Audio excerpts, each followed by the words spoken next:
Glorious Family, mari kita satukan hati, siapkan hati untuk memuji dan menyembah Tuhan. Mari kita masuk ke dalam hadirat-Nya dengan penuh sukacita.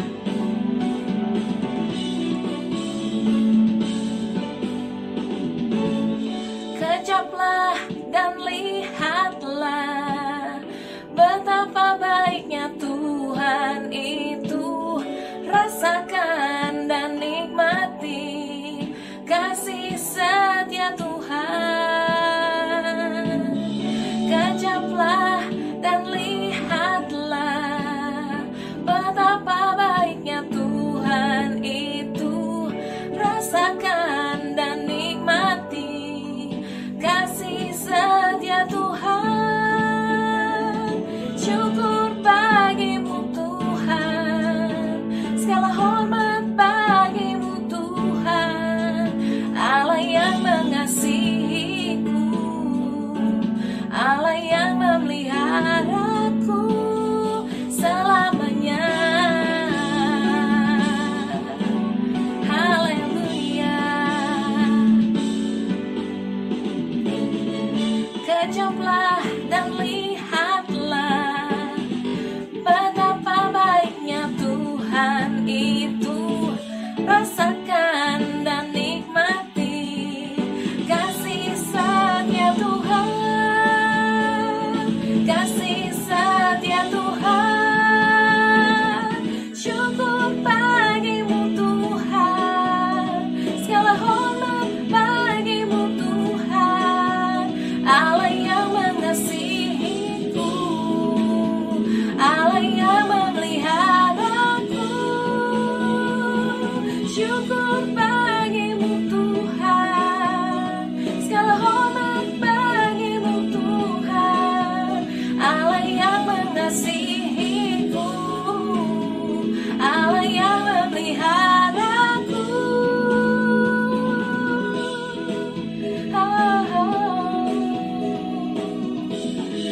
Selamanya.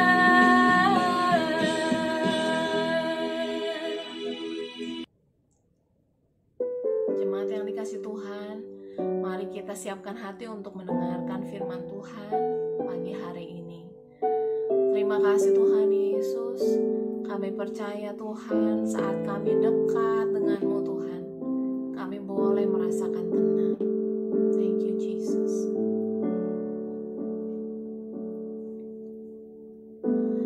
Bapa, Kau mendengar seruan hatiku,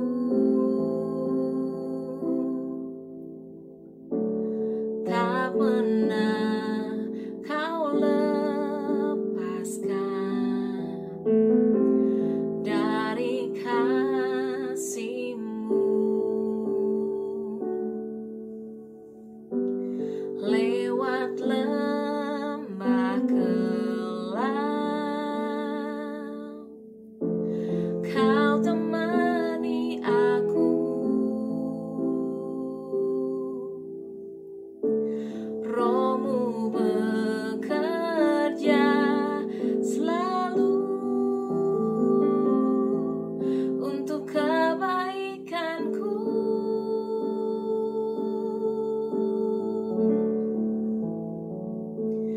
Mengalir kuasa dari tempat maha tinggi, Bapa kekal mulia, Kau hadir di sini, memulihkan hati, menyembuhkan yang terluka.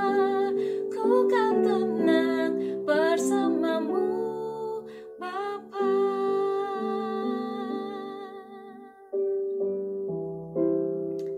Haleluya. Terima kasih Yesus.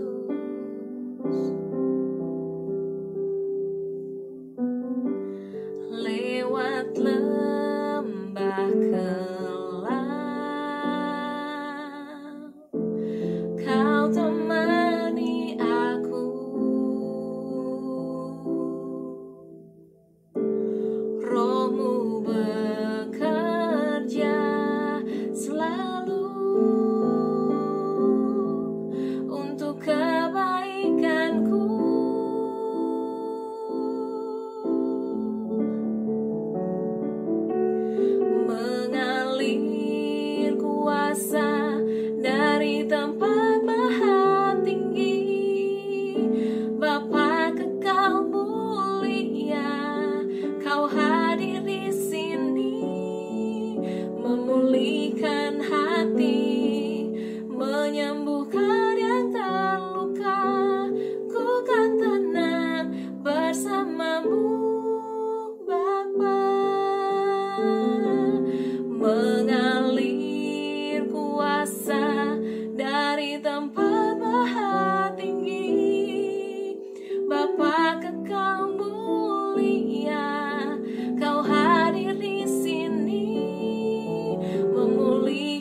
bersamamu, Bapa.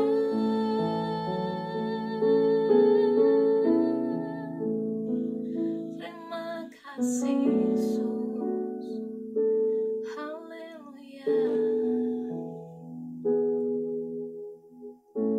Amin Yesus, thank you Jesus.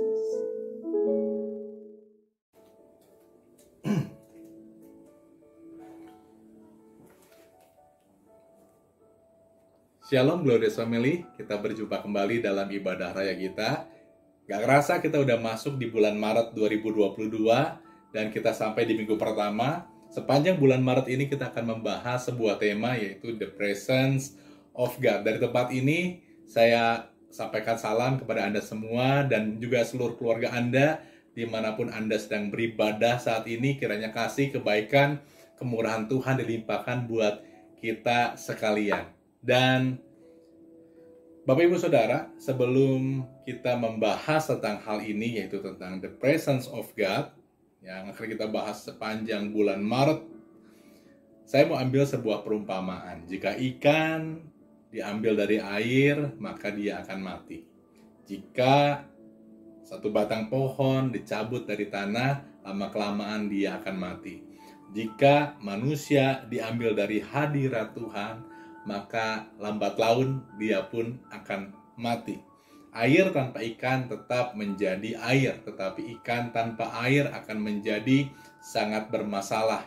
Tanah tanpa pohon akan tetap menjadi tanah, tetapi pohon tanpa tanah tidak akan bisa hidup dan berkembang.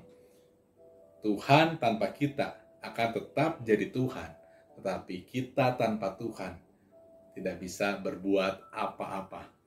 Sebelum kita memulai sharing firman Tuhan di hari ini, sama-sama saya mengajak Bapak Ibu Saudara untuk berdoa. Terima kasih Tuhan yang baik. Hari ini kami boleh mengalami kembali penyertaan Tuhan yang luar biasa. Kami bersyukur buat hari yang baru yang Tuhan sediakan, bulan yang baru yang Tuhan anugerahkan buat kami. Pagi hari Tuhan, dalam ibadah ini Tuhan, kami percaya bahwa kami boleh mengalami hadirat Tuhan. Kami percaya bahwa hadirat Tuhan tidak dibatasi oleh ruang dan waktu. Dimanapun kami berada, di situ Engkau berada ya Tuhan. Kami percaya Tuhan Yesus kuasa menjamah hati setiap kami, memberikan pengertian demi pengertian. Kau yang menguduskan hamba-Mu yang akan menyampaikan isi hati-Mu pada hari ini Tuhan. Biarlah Engkau yang menerangi aku Tuhan, dan juga menerangi setiap hati dan pikiran yang menerima firman Tuhan. Saya percaya Bapak bahwa setiap firman ditaburkan pada hari ini boleh menjadi berkat bagi iman kami semua, dan iman kami boleh semakin bertumbuh di dalam Engkau. Terima kasih Bapak yang baik, dalam nama Tuhan Yesus Kristus, kami berdoa dan mengucap syukur. Haleluya. Amin. Ya Bapak Ibu Saudara, dalam tema The Presence of God, saya akan mulai dari Kejadian 2 ayat 8, ketika judul perikopnya ditulis dalam Alkitab adalah manusia dan Taman Eden.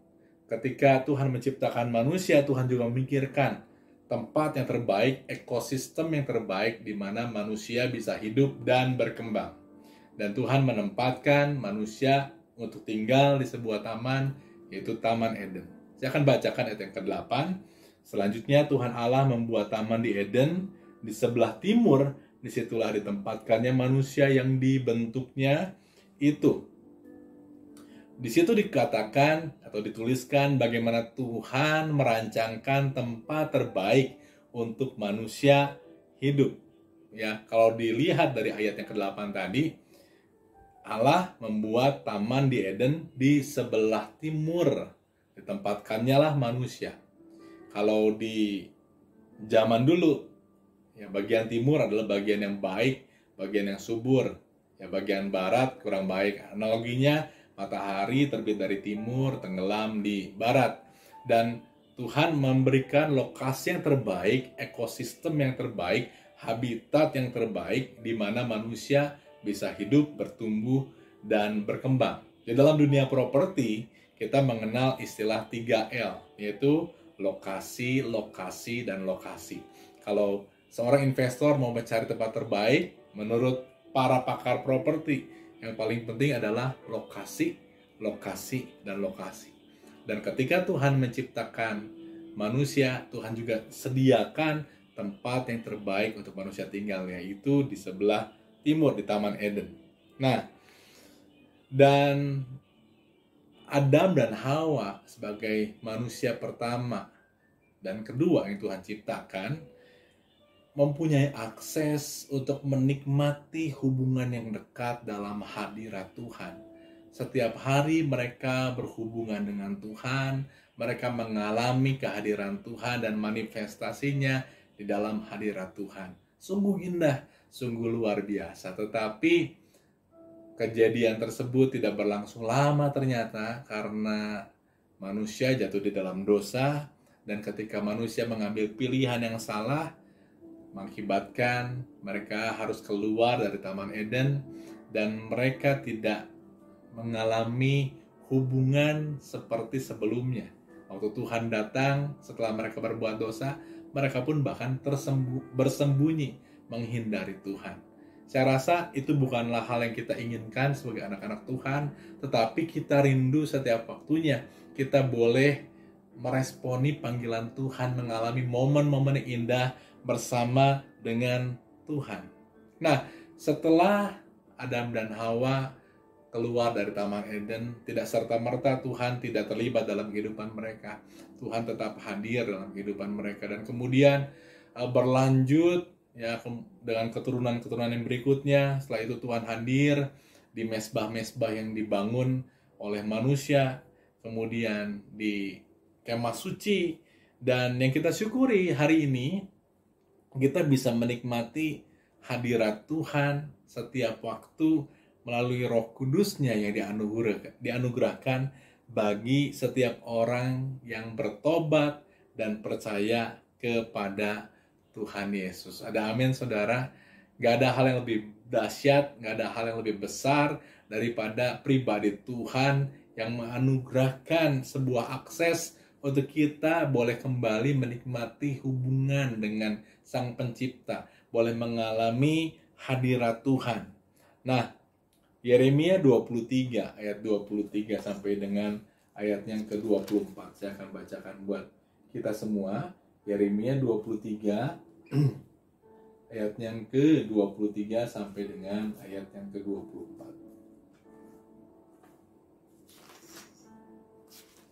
Oke, dikatakan dalam firman Tuhan seperti ini, masakan aku ini hanya Allah yang dari dekat, demikianlah firman Tuhan, dan bukan Allah yang dari jauh juga.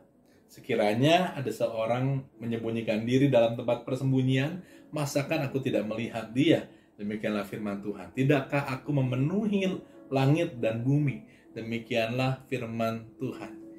Tuhan hadir di mana-mana. Dia adalah omnipresent. Dia hadir di mana-mana. Tetapi kehadirannya hanya bisa dirasakan secara maksimal oleh orang-orang yang bertobat dan menerima Tuhan. Hari ini, bicara tentang hadirat Tuhan, saya tertarik untuk membahas seorang tokoh yang dalam Alkitab diceritakan bagaimana hubungannya dengan Tuhan begitu luar biasa, begitu intim, begitu dekat.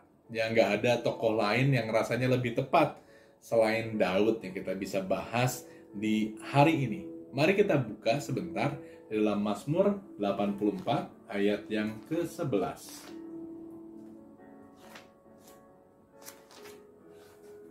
Mazmur 84 ayat yang ke-11.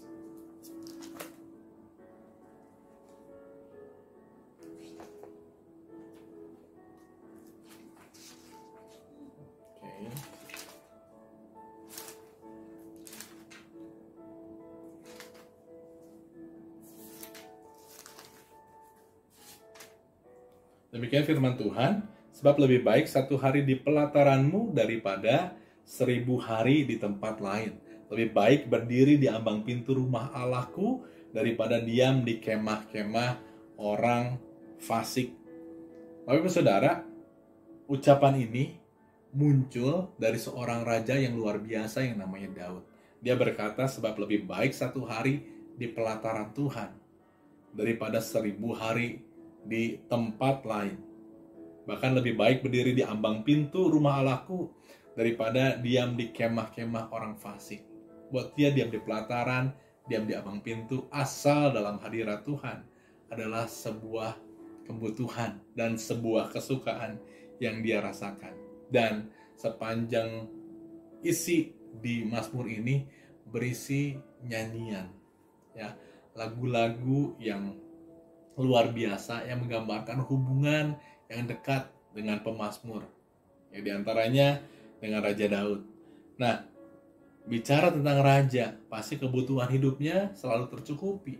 Dia adalah lambang sebuah otoritas, dia adalah lambang kekuasaan, lambang kekayaan. Tetapi kalau kita melihat pribadi Daud, dia adalah pribadi yang melihat bahwa di atas segala sesuatu, di atas segala kekuasaan, di atas segala otoritas yang dia miliki, yang terpenting adalah menemui Tuhan dalam hadiratnya. Nah, bagi Daud Tuhan bukan sekedar Tuhan, tetapi juga ia punya relasi yang berbeda dengan Tuhan. Dia menghargai dan menghormati Tuhan, tetapi kalau kita lihat Bapak Ibu Saudara, Daud ini punya hubungan yang spesial dengan Tuhan. Bahkan dikatakan Daud adalah the man after God's own heart, orang yang dekat dengan hatinya Tuhan. Luar biasa ya. Nah, bulan lalu di gereja kita sepanjang bulan Februari kita bahas sebuah tema yaitu community atau komunitas. Sebuah komunitas adalah support system bagi kita orang percaya. Tetapi komunitas hanya akan menjadi seperti sosial club lainnya, seperti perkumpulan sosial lainnya, jika setiap orang yang ada di dalamnya, jika setiap pribadi yang ada di dalamnya tidak terhubung dengan Tuhan secara pribadi. Kita rindu setiap kita mengalami Tuhan secara pribadi. Setiap kita tinggal dalam hadirat Tuhan. Pribadi lepas pribadi adalah pribadi yang mau tinggal dan menikmati hadirat Tuhan. Saudara boleh ketikkan yes di live chat. Haleluya. Benar, kita pengen banget mengalami sesuatu daripada Tuhan. Karena saya nggak bisa bayangkan, kita nggak pernah bisa bayangkan kalau setiap kita adalah pribadi yang tidak mengandalkan Tuhan, pribadi yang tidak diam dalam hadirat Tuhan. Hidup seperti apa yang kita bisa bagikan kepada sebuah komunitas. Tetapi bersyukurlah hari ini kita semua boleh ada dalam hadirat Tuhan. Dan saya percaya bahwa setiap jemaat adalah orang-orang yang mencari Tuhan setiap waktunya, yang mau menggantungkan hidupnya kepada Tuhan dan suka tinggal dalam hadirat Tuhan. Terhubung dengan Tuhan adalah modal utama untuk kita bisa melayani. Kita tidak bisa melayani dari sebuah kekosongan, tetapi kita bisa melayani karena kita diisi, dipenuhi dengan Tuhan, dengan hadirat Tuhan. Amin, saudara. Haleluya. Nah, bicara tentang kehidupannya Daud, dia sudah sangat terlatih memiliki hubungan dengan Tuhan dari masa kecilnya. Waktu dia mengembalakan, dia punya kehidupan yang bergantung kepada Tuhan. Dia tahu bahwa Tuhan yang dia punya bukanlah Tuhan yang jauh, tetapi Tuhan yang dekat, dan Tuhan yang selalu punya waktu untuk ditemui oleh setiap anak-anaknya. Dan hari ini, mari kita mau sama-sama bahas, Bapak Saudara, apa yang kita bisa dapatkan melalui pengalaman hidupnya Daud berkaitan tentang kita semua orang percaya dan hubungan kita dengan hadirat Tuhan. Yang pertama, Bapak Ibu Saudara, presence of God atau hadirat Tuhan adalah sumber kekuatan bagi orang yang percaya. Katakan amin. Nah, saya dan keluarga punya hobi, kesukaan untuk traveling atau jalan-jalan. Dan kita senang mengabadikan setiap momen lewat handphone. Nah, tetapi sebuah kendala bisa terjadi kalau kita pengen mengabadikan momen, ternyata handphone kita lowbat atau baterainya habis. Jadi pelajaran yang kita bisa ambil adalah jangan pernah bawa HP yang lowbat tanpa juga membawa charger atau power bank untuk kita bisa mengisi dayanya. Hadirat Tuhan adalah tempat di mana kita bisa mendapatkan kekuatan baru, renew our strength di dalam Tuhan. Nah, ketika beberapa tahun yang lalu juga ada launching bahwa kita akan masuk mobil listrik, Bapak Saudara. Nah, pertama kali pertanyaan yang muncul mungkin harganya buat banyak orang. Kalau buat saya harga nggak pernah jadi masalah, tetapi bayarnya yang jadi masalah. Nah, selain harga, pertanyaan yang muncul adalah bagaimana ya kalau misalkan dayanya habis, bagaimana cara ngisi listriknya? Kemudian isinya di mana? Dan kalau udah diisi, berapa lama lagi ini bisa bertahan dan harus diisi lagi? Pertanyaan itu muncul. Nah, tetapi bersyukur Bapak Saudara, kalau kita udah bahas tadi di awal bahwa Tuhan menganugerahkan Roh Kudus-Nya dalam hidup orang percaya. Amin. Presence of God adalah sumber kekuatan orang percaya, dan bersyukurnya dalam hati kita, dalam hidup setiap kita, ada Roh Kudus yang Tuhan anugerahkan, di mana kita bisa mengalami hadirat Tuhan setiap saat, setiap waktu. Yang kedua, Bapak Saudara, berkaitan tentang apa yang kita bisa dapatkan dalam hadirat Tuhan. First thing first. Yang kedua adalah first thing first. Dahulukan yang utama dari yang lain. Jangan sia-siakan apa yang Tuhan sudah berikan. Kalau tadi yang pertama kita sudah membahas bahwa Tuhan menganugerahkan Roh Kudus-Nya dalam hidup orang percaya. Nah, kalau udah terima sesuatu yang baik, yang terbaik dari Tuhan, jangan pernah sia-siakan apa yang sudah Tuhan berikan. Free bukan karena murah, tetapi karena kita gak pernah bisa sanggup membayarnya. Maka Tuhan yang bayar harganya, supaya saya dan saudara bisa mengalami hadirat Tuhan setiap waktu. Gak ada Tuhan yang seperti Tuhan Yesus. Amin. Sementara orang berlomba-lomba ya, membayar harganya, membayar pahala dengan berbagai macam cara untuk bisa ketemu Tuhannya. Tetapi Tuhan kita, pribadi Tuhan, adalah pribadi yang justru bayar harga sangat mahal. Hanya karena dia rindu kita punya koneksi, punya akses kembali untuk mengalami hadirat Tuhan. Don't take it for granted. Jangan menganggap gift yang luar biasa dari Tuhan itu sebagai sesuatu hal yang biasa aja. Ini sebuah masalah. Sering banget ya, kalau anak-anak nih, anak-anak kecil, mereka mengingini sesuatu. Ya misalkan pengen punya PlayStation misalkan ya. Terserah mau PlayStation-nya seri terbaru atau ya seri yang lama pun, waktu mereka lihat menarik, mereka ngomong, Mi, tolong beliin dong. Dan setiap hari mereka ngomong hal yang sama, dan ada harapan-harapan yang muncul nanti, wah bakal dirawat lah, kita bakal main juga, dipakai main ya di waktu yang memang sama orang tua boleh kasih. Tetapi saat sesuatu tersebut yang dia minta-minta, yang dia ngotot, yang dia rengekin setiap hari sudah diterima, seringkali waktu barangnya udah didapat dianggap seperti nggak pernah minta. Ya, mungkin sebagai orang tua kita pernah mengalami hal yang sama.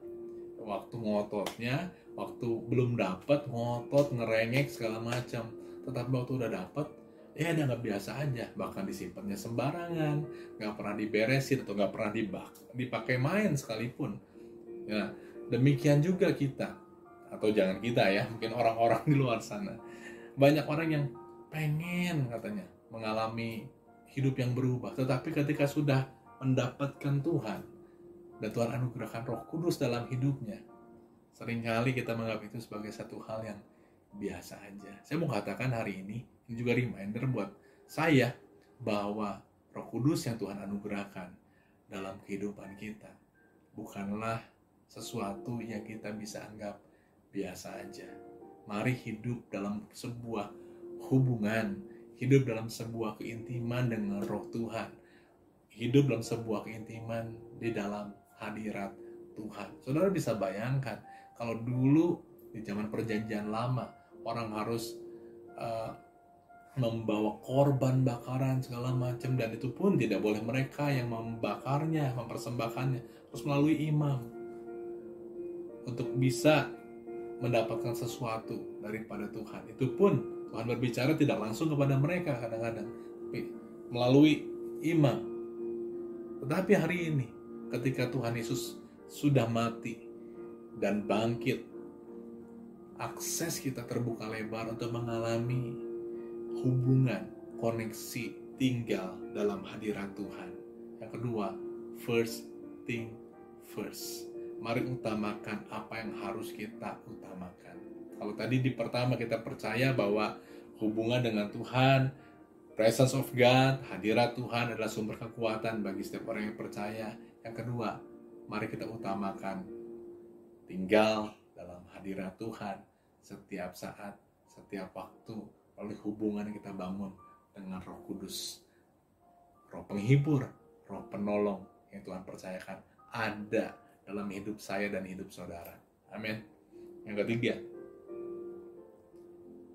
presence of God ada tinggal di dalam kita, bukan sesuatu yang datang dan pergi, bukan yang hari ini ada kemudian sudah hadir dia pergi dulu, tugas dia yang lain, nanti kalau ada order lagi dia datang lagi.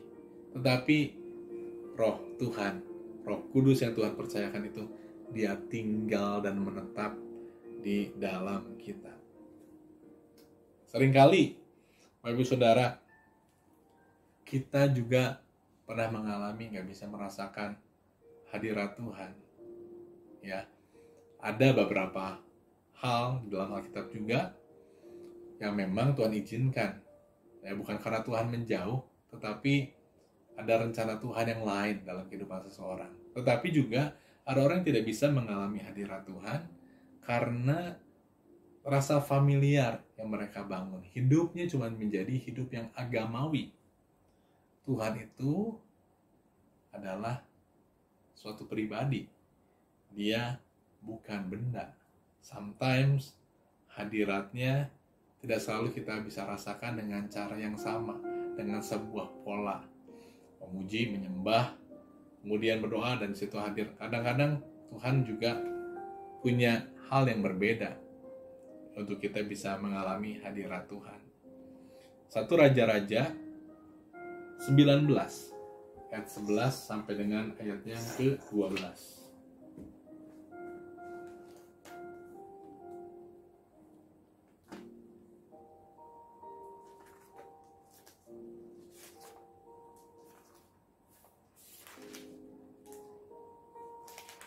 Demikian firman Tuhan. Lalu firman-Nya, keluarlah dan berdiri di atas gunung itu di hadapan Tuhan. Maka Tuhan lalu angin besar dan kuat yang membelah gunung-gunung dan memecahkan bukit-bukit batu mendahului Tuhan. Tetapi tidak ada Tuhan dalam angin itu. Dan sesudah angin itu datanglah gempa, tetapi tidak ada Tuhan dalam gempa itu. Dan sesudah gempa itu datanglah api, tetapi tidak ada Tuhan dalam api itu.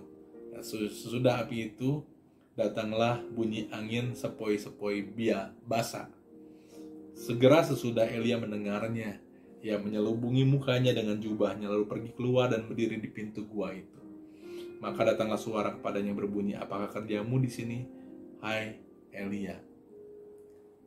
Kadang-kadang hadirat Tuhan tidak selalu dirasakan oleh sebuah manifestasi yang luar biasa, yang heboh. Saya bukan anti ketika saya dan saudara mengalami manifestasi dalam hadirat Tuhan. Ada orang yang tersungkur, menangis, ada orang yang kemudian bisa larut dalam pujian dan penyembahan. Saya juga sangat suka untuk ada dalam pujian dan penyembahan, menikmati Tuhan. Tetapi kadang-kadang di tengah-tengah kondisi seperti itu juga Tuhan bisa mengizinkan kita tidak merasakan hadirat Tuhan. Kadang-kadang justru dalam kesendirian Tuhan menyatakan hadiratnya dalam kehidupan kita. Saya seringkali juga mengalami hadirat Tuhan. Justru bukan di tengah-tengah ibadah seperti itu, ya, tetapi waktu saya sendirian, waktu saya mendengarkan sebuah lagu dan saya mengalami hadirat Tuhan di sana. Ya, Bapak Saudara, Tuhan kita adalah Tuhan yang kreatif.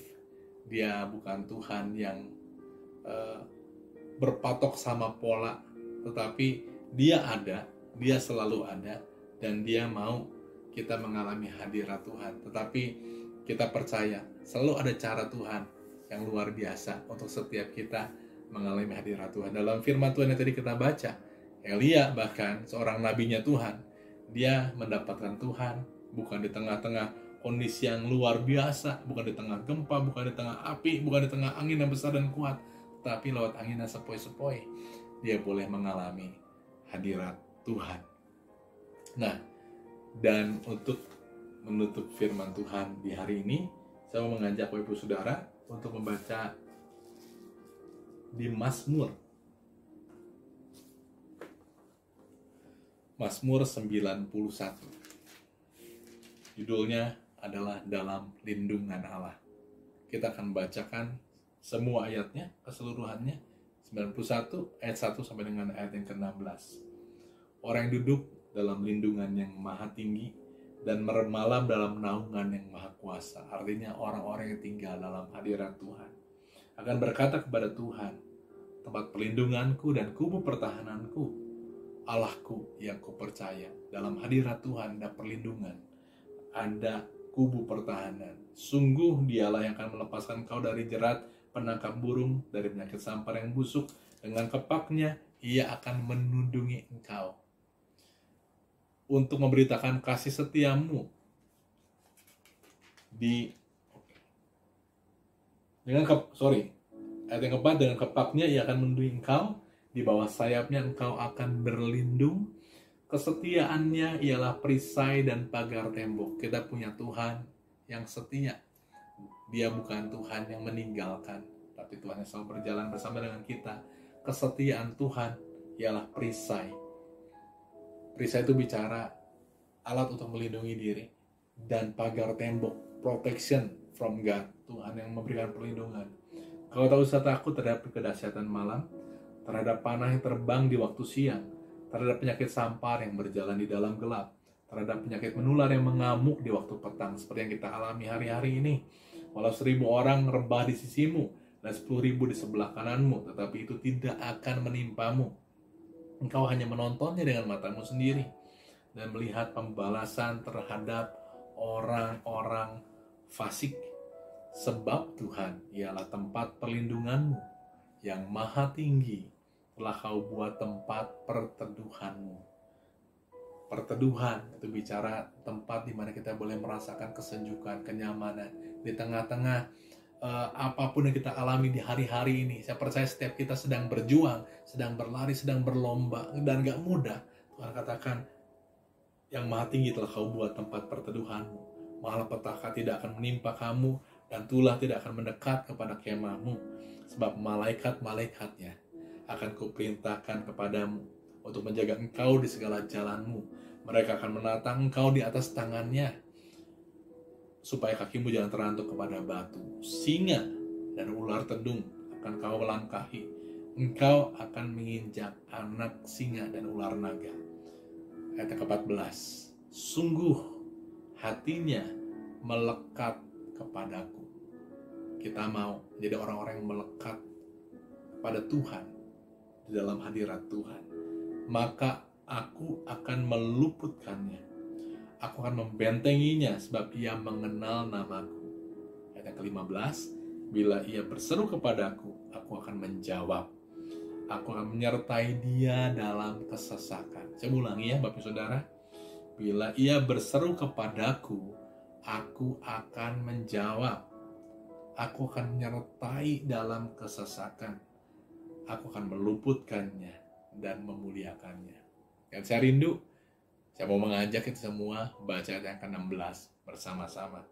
Dengan panjang umur akan kukenyangkan dia, dan akan kuperlihatkan kepadanya keselamatan dari padaku.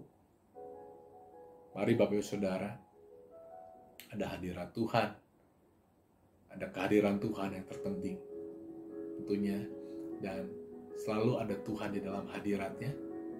Kita mau menjadi orang-orang yang suka dan orang-orang yang terus mau tinggal dalam hadirat Tuhan, karena disitulah letak kekuatan kita, disitulah yang terutama yang kita bisa ambil sebagai orang-orang percaya. Dan di dalam hadirat Tuhan, Tuhan anugerahkan melalui Roh Kudus-Nya yang tinggal di dalam hidup kita, di dalam diri kita. Jangan menganggap itu sebagai sebuah hal yang biasa, sebuah hal yang umum, tetapi mari melihatnya sebagai sebuah privilege atau hak istimewa yang Tuhan percayakan dalam kehidupan kita, orang-orang percaya. Come on, glorious family. Mari hidup, mari tinggal dalam hadirat Tuhan. Dan kita pastikan hidup kita gak akan pernah sama lagi, karena kita tinggal dan kita menjadikan Tuhan sebagai perteduhan. Kita sama-sama tundukkan kepala dan kita berdoa. Terima kasih Tuhan yang baik. Hari ini kami sudah mendengar bagian firman Tuhan mengenai presence of God.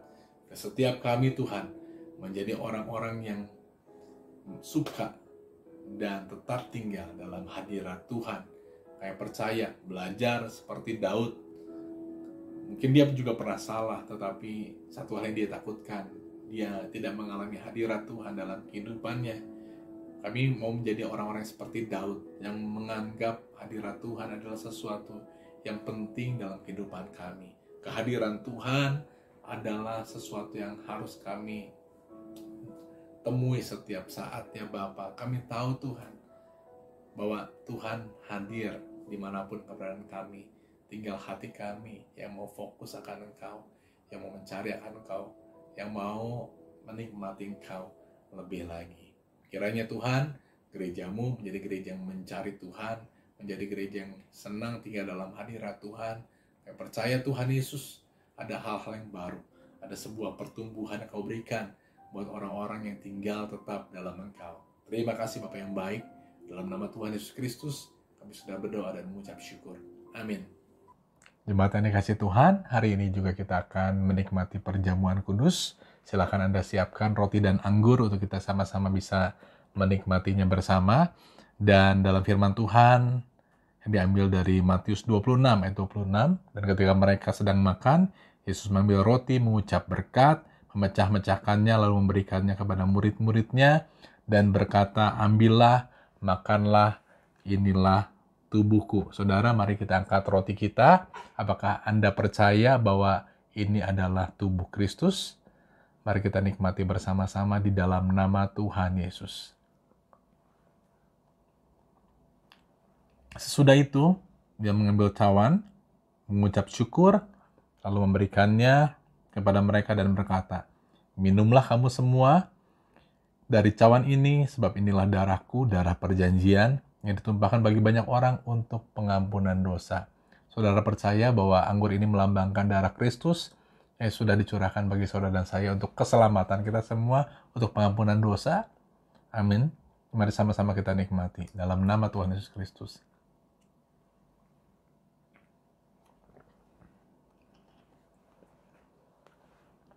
Terima kasih Tuhan untuk tubuh dan darah-Mu, tubuh yang Kau korbankan di kayu salib, supaya kami boleh memperoleh hidup yang kekal Tuhan, buat darah-Mu yang tercurah, buat kami yang tadinya gak punya pengharapan untuk hidup dalam keselamatan yang sudah Engkau sediakan ya Bapa.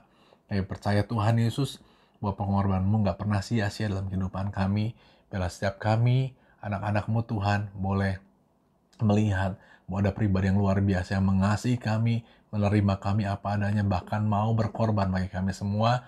Bila hidup kami boleh menjadi hidup yang bertanggung jawab Tuhan, untuk menjadi alat untuk kemuliaan nama Tuhan. Yang bersyukur untuk ibadah hari ini, Tuhan sudah hadir lewat pujian dan penyembahan, lewat firman Tuhan, lewat perjamuan kudus ya Bapa. Berkati gereja-Mu Tuhan, bila gereja ini boleh menjadi gereja yang menyenangkan hati Tuhan. Kami berdoa supaya gereja ini boleh menjadi gereja yang sehat dan bertumbuh di dalam Engkau ya Bapa. Kau mencukupi setiap kebutuhan gereja ini. Kami juga percaya bahwa setiap jemaat di tempat ini Tuhan boleh ada dalam pelindungan dan kasih Tuhan, boleh menjadi jemaat yang suka tinggal dalam hadirat Tuhan dan menikmati Engkau lebih lagi dalam segala profesi hidup kami Tuhan. Kami tahu kami gak sendirian, Tuhan yang memberkati setiap profesi anak-anak-Mu, seluruh keluarga anak-anak-Mu juga Tuhan, kami percaya ada dalam kasih dan penyertaan Tuhan. Saudaraku, mari kita akan terima berkat daripada Tuhan. Kiranya Tuhan memberkati engkau dan melindungi engkau, Tuhan menyinari engkau dengan wajahnya dan memberi engkau kasih karunia, Tuhan menghadapkan wajahnya kepadamu dan memberi engkau damai sejahtera.